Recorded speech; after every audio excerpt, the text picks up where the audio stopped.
Maintenant, on reçoit Shango. Oui, bonsoir à tous, bonsoir, bonsoir Quête de vérité, bonsoir professeur, bonsoir Marie-Josée, c'est un plaisir de te voir. On a eu le plaisir d'échanger sur une autre plateforme et donc merci aussi, bonjour et bonsoir au panel. Je vais peut-être malheureusement répéter ce qui a peut-être déjà été dit et je voudrais aussi en profiter pour réagir sur ce qu'a dit Chantal Christophe. Alors, pour faire simple, cette école panafricaine est une menace. Pas pour nous, évidemment, mais pour les Occidentaux. Vous savez, tant que nous sommes des bons, et je dis ça sans méchanceté, tant que nous sommes des bons Lilian Thuram, on marque des buts, ça va. Si on est des Joe Star et on fait du... C'est gelé du côté de Shango. C'est gelé. Il disait qu'il Ceux si qu'on on appelle... est Shango, je m'excuse. Je Oui. m'excuse, c'était gelé. Ah. Vous avez parlé de Lilian Thuram. Oui, pardon, si ça gelé, excusez-moi. Je disais donc, sans vilain jeu de mots, sans manquer de respect au frère Lilian Thuram, tant qu'on est comme lui, on joue au football, ça va. Tant qu'on est comme le rappeur Joe Star, on fait du rap, ça va aussi. Et si on court vite, comme Marie-Josée Pérec, c'est parfait.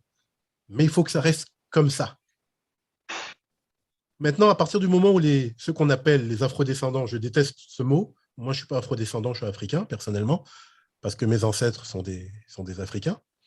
À partir du moment où les Africains commencent à s'organiser, à réfléchir, à penser, à se réapproprier leur identité culturelle qui était si chère, par exemple, à Cheikh Anta Diop, pour ne nommer que lui, là, ça devient problématique.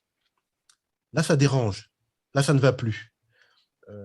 Madame Chantal a dit tout à l'heure, elle a l'impression que c'est plus qu'une impression, il y a une volonté claire et nette de nous empêcher d'aller dans cette direction. Comprenez une chose, depuis les premières invasions, les invasions arabo-musulmanes qui ont duré une bonne dizaine de siècles, l'invasion européenne qui a duré au moins 4 siècles, la colonisation, la néocolonisation, avec tout ce qui s'ensuit, c'est-à-dire on a réussi à nous faire oublier, voire même détester notre propre culture et embrasser la culture des autres.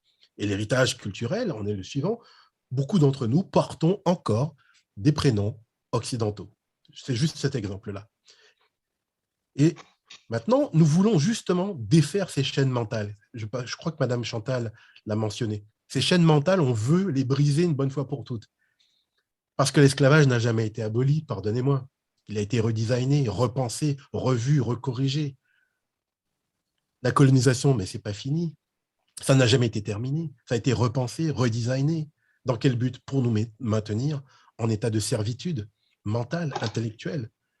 Il y en a un qui l'a avoué, avant, comme par hasard, quand il n'était plus au pouvoir, un dénommé Jacques Chirac. Il l'a avoué, il a dit, voilà, nous avons volé la richesse des Africains, et bon, peut-être qu'on devrait changer. Il dit ça une fois qu'il n'est plus au pouvoir. Bon, bref.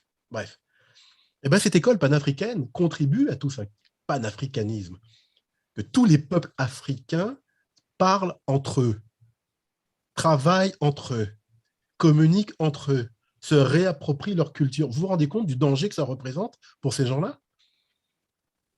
Un noir qui réfléchit est un noir dangereux. C'est pas moi qui l'a dit, c'est Malcolm X. J'étais pas né. Voyez-vous? C'est la preuve que nous dérangeons. À partir du moment où nous sortons de ce paradigme de faire la fête, du boire du punch et de danser le zouk, tant qu'on fait ça, ça va, mais dès qu'on pense à la réflexion, comment reprendre le contrôle de notre peuple, le contrôle économique, le contrôle culturel, le contrôle de la narration, parce que ce ne sont plus ces gens-là qui vont nous raconter ce que nous sommes, mais c'est nous-mêmes. Mais ça devient dérangeant. Donc, il est normal que le préfet là, a fait son petit numéro en disant « Oui, pas de machin. Il bafouillait même. Il ne savait pas quoi dire quand on l'a interrogé dans une radio. Il bafouillait, le pauvre. Nous sommes une menace. À partir du moment où nous avons décidé de réfléchir par nous-mêmes, d'être conscients de notre culture, de notre pouvoir, de notre force, ah ben on dérange. Raison de plus pour continuer. Raison de plus pour accentuer cette solidarité que prône aussi le panafricanisme. Ce n'est pas qu'un seul mot. Si vous retrouvez, replongez-vous dans l'histoire du panafricanisme. C'est la solidarité, mais pas que dans les mots.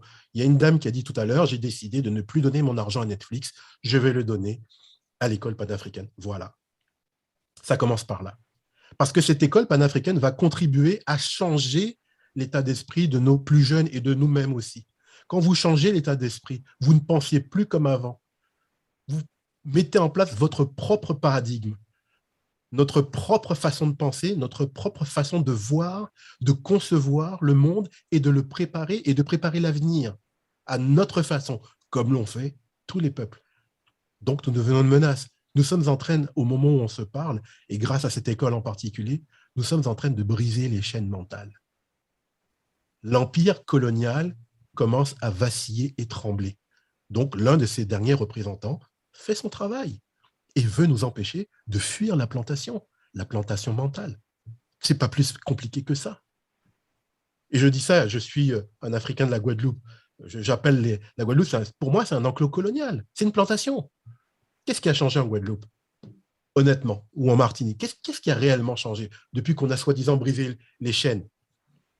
Qui détient les richesses?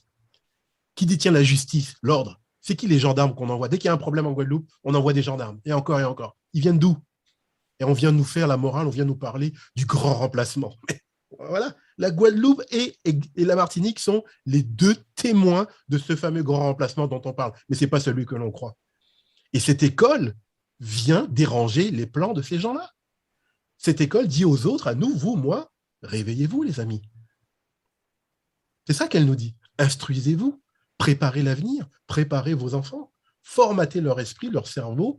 Comme le disait Diop, armez-vous de science jusqu'aux dents. Réappropriez-vous votre culture, votre connaissance. Et ça dérange. Voilà, les amis. Donc, ça veut dire qu'il faut soutenir cette école. Il faut absolument la soutenir. Et pourquoi, pour répondre à la question, ensuite je vais laisser la parole parce que je ne veux pas la monopoliser, quand quelqu'un a dit, mais on a l'impression qu'on demande, mais c'est normal parce que nous sommes en train de livrer un combat. On nous refuse notre intégrité intellectuelle, notre intégrité culturelle et financière. On ne le veut pas. Donc, nous sommes en mode combat.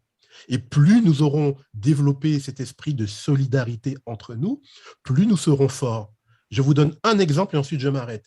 Rappelez-vous, quand la pandémie a éclaté, au bout d'un an, on a craché sur les Chinois en Amérique du Nord, au Canada et aux États-Unis, plein de propos racistes envers les Chinois. Un an plus tard, un an et demi à peu près, les États-Unis font voter une loi pour protéger les Asiatiques de propos racistes.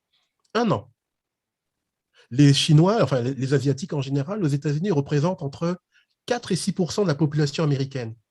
Les Africains qui représentent entre 13 et 15% des États-Unis, de la population américaine, qui ont, avec leur sang et leur sueur, construit l'économie américaine, 4 siècles d'esclavage, rien.